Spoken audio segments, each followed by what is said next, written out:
What is up, my little Deinos? Vepsis here, your coach of the Helsinki Hydreigons, and we are finally back for the UBL Season 4 draft analysis when we are jumping into the brand new generation of 8, and this is gonna be our first season in this generation. I'm very excited, hopefully you are as well, and all of the coaches that are gonna be taking part of this alongside with me, their YouTube channel links will be down below in the description.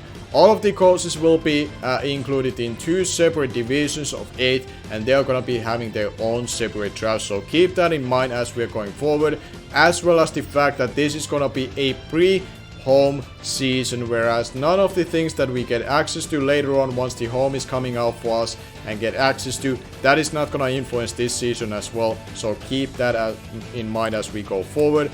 And then regards to the ban and clauses, regards to this, I want to mention that the Dynamaxing and the Gigamaxing, which is the new mechanic in the game, that is not gonna be legal to be used throughout this season, because in singles, it honestly is a lot harder to deal with when you're wrong side of it, as it would be in the VCC. So that's what we decide to go with throughout this season. And regards to the division that I'm gonna be taking part of in 7 weeks of regular season, as well as for the drafting wise, my position in this will be the 7th pick out of 8 picks in total, as from the 8 courses in total, I guess I should say, which is not the worst spot to be in. I was hoping to be one of the first 2 picks, but if that's not the case, honestly being one of the last 2 picks might be one of the better scenarios to be in, so I'm happy with this.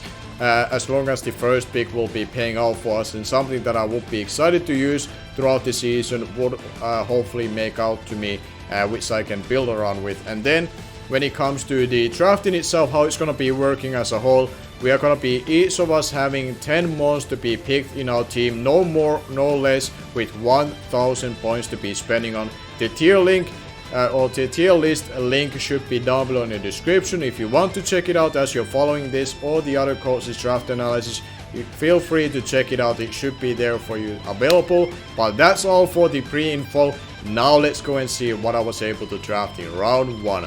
And in the round 1 I was able to pick myself up Corviknight, which honestly I believe it's a steal for me to be able to pick it in the position that I was at in the round 1 as the 7th pick of 8 picks, because I believe this mon is easily a top 5 mon in the Galarian decks pre-home metagame, and it can prove itself to be a top 3 mon in the draft pick format, right behind Galarian Darmanitan and Dragapult, which are still considered the top 2, and there should not be any question about that, but this mon can be the best right after them. And in my position, that is a steal definitely, and its typing steel and flying is phenomenal. It provides me a great ground immunity right from the get-go with solid stats bulk-wise, and it's not too passive either with its attack stat and with stats of Braper and Ironhead. It has phenomenal abilities in Pressure, Unnerve and Mirror Armor.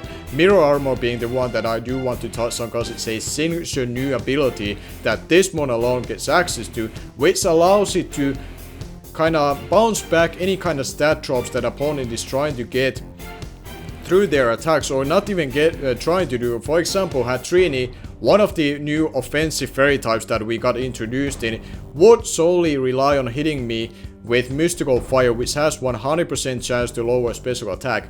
I can use potentially this thing versus a fairy type like that as a pure counter, and their own move is kind of used against them because of that ability. So it's phenomenal that it has that ability and Pressure, which are probably the top 2 abilities on this mon, and it gets also access to Roost, it gets access to Bulk Up, it gets access to Taunt if my opponents try to do any funny things, if they're slower and passive things, and get access to some status moves like Will-O-Wisp. I can be just, no son, you're not burning me, I'm gonna taunt you right now, and you're gonna sit there like a potato, and I'm gonna sit up on your face, and I'm gonna win the game from here, and there's nothing you can do about it basically. So this mon can be a very hard mon for my opponents to prepare with, because they have to really bring proper electric and fire coverage almost everything on their team, and fire types and electric types alone in itself as a stab moves to hit this thing are very hard to really find in a Galarian deck, because there aren't too many good fire types or electric types that we get access to right now. So some of the teams might not even have any counterplay to a Corviknight set if I play it correctly. So because of that, I feel like this is gonna be one of the best picks that I could have honestly done in round 1, and I'm really happy that I got it. And hopefully with the U-turn momentum, with the defog support, which by the way is also not widely contributed in Galarian decks, is also huge, and getting a solid remover right from the get-go on a pivot like this is honestly just great. And in the round 2, I decided to pick myself Conkeldurr, man. This thing is going to be an absolute unit for us this season, wall breaking wise, cause Guts boosted Conkeldurr is nothing to mess with, along with its other abilities as well, which we know about it with Shield Force and Iron Fist. This thing is a menace to switching to right now in this meta game, which mods we have available to us. And speaking of those, this is a really good anti-meta mod for those top tier threats that we have running around. Galarian Darmanitan and Hydreigon, Extra Drill, even truckable to extend with Assault Vest that said Conkeldurr can check really well, because it's relatively bulky when you look at it stats wise, especially when you EV it properly and give something like Assault Vest to it to be a very good special sponge. And Drain Puncher gives it a formal recovery. It lost knockoff for now, but it gained close combat, and also for it gained defog for whatever reason. Game Freak decided that yeah, Conkeldurr should be learning defog. Other things that got defog earlier, well, they can wait for now, because this thing is gonna be one of the premier defoggers for now. But yeah, that's gonna be the Conkeldurr. Not much more to say about it. It's gonna be just a very strong wall breaker for us. Then in round 3, I decided to pick myself Seismithor from good old D-League days in the UBL, where we had it last time in this kind of around this kind of league. We didn't have it last season, I don't believe, but either way, we're gonna be having a Seismithor this time around, which is gonna be a very reliable stealth rocker, which is gonna be a huge asset in itself, because we don't have that many reliable stealth rockers in Galarian decks currently. So it's massive for that in itself, and it also was able to keep toxic, which is also not easily able to get access to with the mons currently either as well. And it gives me a water immunity, which is huge currently, because we have Mr. Fish running around, aka Dracovish. So you should be having always some sort of water immunity on your draft one way or another. And this thing learned Power Whip for all moves as well, so Seismithor was able to keep some of his old tricks and gain some new tricks while at it as well, and I'm very happy with it. And then in round 4, we decided to pick up another new mon finally in Grimmsnarl, and this mon was something that I was kind of torn between. Do I pick this as my dark and fairy type, or do I pick something else as my fairy type and my dark type? But because in the position in the draft that I was at, I was like, you know what, Grimmsnarl, I am very excited to give you a go, and I'm not sure if I can get the other two fairy and dark type together, so I'm gonna be picking you. And you have that unique fairy dark typing, like I've been saying, like it's such a unique typing. No one else has it except this one and its pre-evolutions, and it has Prankster ability, which is phenomenal ability in itself. It has a signature move in Spirit Break, which is 75 base power fairy type move on a physical side, which always will reduce special attack from the opponent.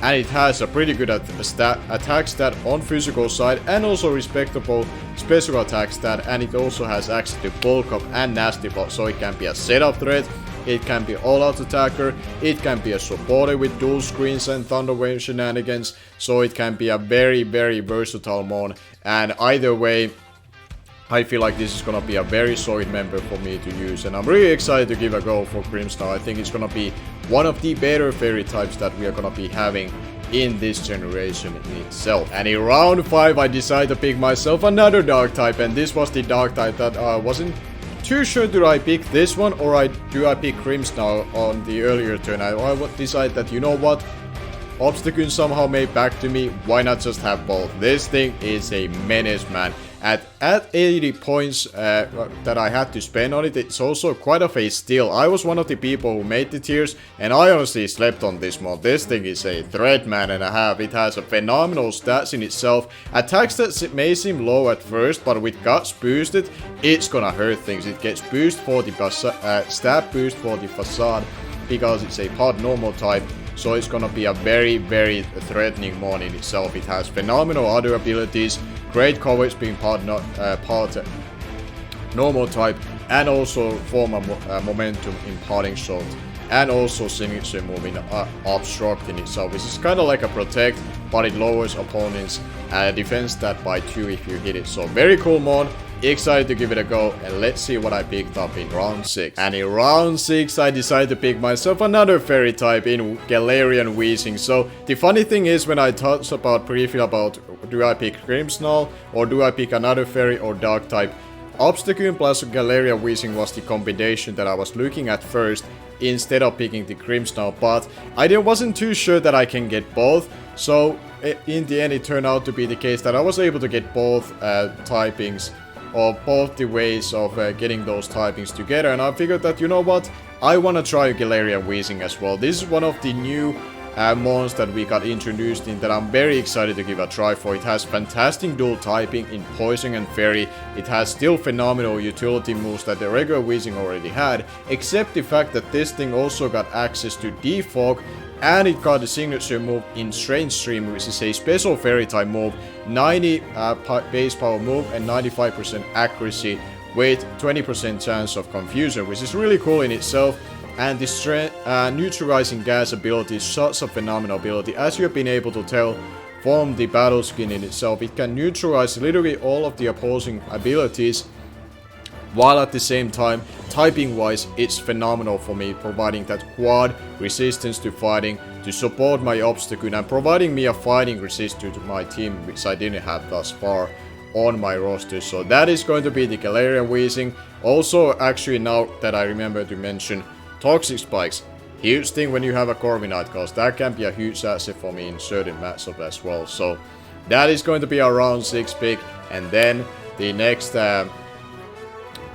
pick we are going to be covering for round 7 is going to be something that I start to pick up some speed on my team, because thus far when you look at my roster, it's kind of being sluggish so far. Obstagoon being the fastest one, so I definitely need to fix on that aspect of this team going forward. So that is going to be the Galarian Weezing. And in round 7, like I said, I started to want to have some speed on my team, and I picked myself Noivern for that.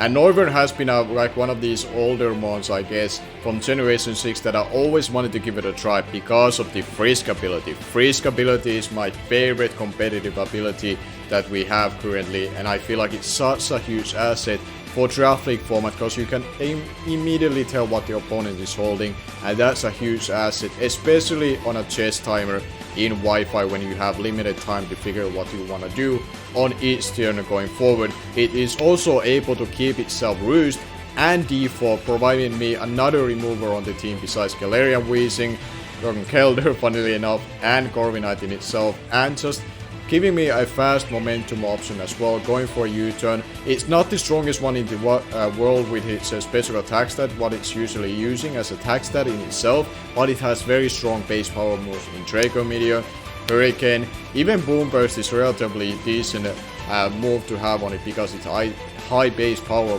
move in itself. It also gets Steel Taunt, it gets Super Fang, it also gets Flamethrower and Shadow Ball as a niche coverage that can come in handy versus Steel type or Ghost type or what have you. So I feel like Noivern is going to be one of my low-key favorite mods of this draft, just because I've been so long anxiously waiting to get to use it. So, and moving on to my next pick in round 8, I decided to keep up with the speed in itself that I felt like I needed to add, and I picked myself Espeon, a mod that I feel like currently in this current metagame before pre-home has the best opportunity to shine in Draft League format and competitively wise than it has ever had chance before, at least in my time in competitive modes in Draft League community, because Pursuit is gone, all of the faster, stronger psychic types are gone currently in Alakazam and Azelf, and a lot of the other like fast, relatively reliable fast speed tier mons are gone, and 110 speed tier is a very good speed tier to hit right now,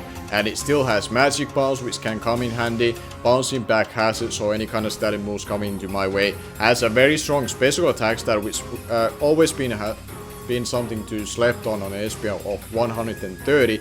Unfortunately, in cases that it doesn't get coverage to hit steel types, especially hidden powers being gone, and it didn't gain like a mystical fire like the Sylveon was able to gain, but it still gets Grass Knot, it gets Shadow Ball, it gets Dazzling Gleam and obviously Psychic Stabs, and it has a far more reliable recovery in Morning Sun and Wish, and has Bottom Pass to utilize as a form of momentum as well. So Espeon, I feel like it's gonna be really cool to give a go. I have only drafted one type, and throughout that season when I had it, I only got to use it in one game way back in Generation 6, so it's been a long time coming when I had last time to get to use Espeon, and I feel like now is good time. And then in round 9 I decided to pick up myself regular Rotom, and this one was something that I figured that, you know what, I kinda like to add more momentum to my team if I can help myself, and I had basically a chance to pick a 60-point mon and a 40-point mon. I am pretty sold on what I'm gonna be picking last.